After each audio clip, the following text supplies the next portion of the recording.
A lot of people think subject to is just some kind of totally magical transaction. Listen, subject to is a method of buying real estate. The financing is already in place and you just step in and take over. There's not a lot that's really, it's different, but it's not that much different. Um, we have the same documents. We just disclose that it's happening subject to a existing mortgage, and the closing is the same. You can close with an attorney. You can close with a title company, depending on what type of state you're in. And you can do a kitchen table close. Some people like a kitchen table close, some people don't, and everybody's got various reasons for that. Some people insist on title insurance, and of course, you can't get that with a kitchen table closing.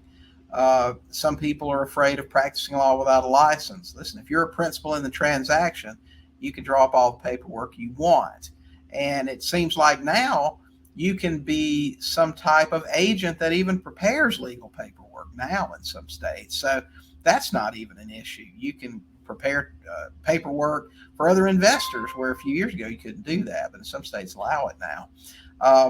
So as far as what type of closing, because that's a question that we get from time to time, same type of closing you would do with a bank finance loan, all cash deal, subject to is the same. So you can do the same type of closing, or you can do a closing with a mobile notary, um, or you can do the closing yourself if you want to. So you can close a lot of different ways.